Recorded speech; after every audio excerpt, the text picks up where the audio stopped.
BPSC के नाम बड़ा पड़का न ऐसे छुपल बा। धांधली के खेला बा, मेहनत बस सपना बा।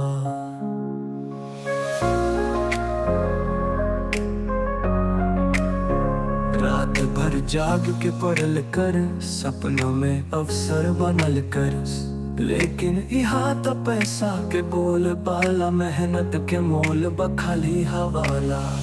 धांधली के खेला बा, ईमानदारी रोवेला।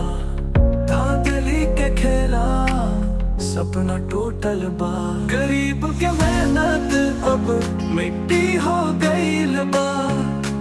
धन के खिलाड़ी सब पावे बाई माँ। हमरा जैसन लोग के बस मिलेला अपमान।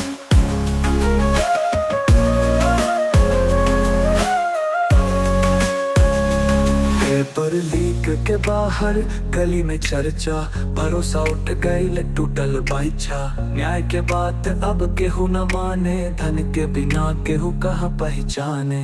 धांधली के खेला बा, योग्यता के ठाकेला। धांधली के खेला बा, मेहनत टल बा। धांधली के खेला बा, मेहनत टल बा। मेहनत के मोल बा खाली बाबू। मेहनत के मोल बा पर्दा पड़ गईल बा। धांधली के खेला बा, मेहनत के हार गईल बा। धांधली के खेला बा, सपना टूटल बा। गरीब के मेहनत अब मिट्टी हो गईल बा। धन के खिलाड़ी सब पावे भाई माँ। हमरा जैसन लोग के बस मिलेला अपमान। पेपर लीक के बाहर गली में चर्चा, भरोसा उठ गईल टूटल बाइचा। न्याय के बात अब केहू न माने, धन के बिना केहू कहाँ पहचाने। धांधली के खेला, योग्यता के ठाकेला। धांधली के खेला बा, मेहनत टल बा। गरीब के मेहनत अब मिट्टी हो गईल बा। धन के खिलाड़ी सब पावे बाई मान। हमारा जैसन लोग के बस मिलेला अपमान। पेपर लीक के बाहर गली में चर्चा, भरोसा उठ गईल टूटल बाइचा। न्याय के बात अब केहू न माने, धन के बिना केहू कहाँ पहचाने।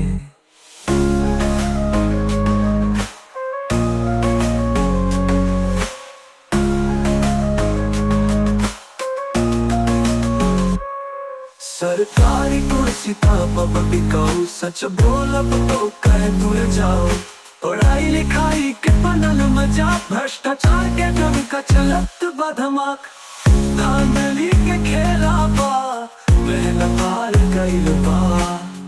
धांधली के खेला बा, मेहनत हार गईल बा। धांधली के खेला बा, मेहनत हार गईल बा।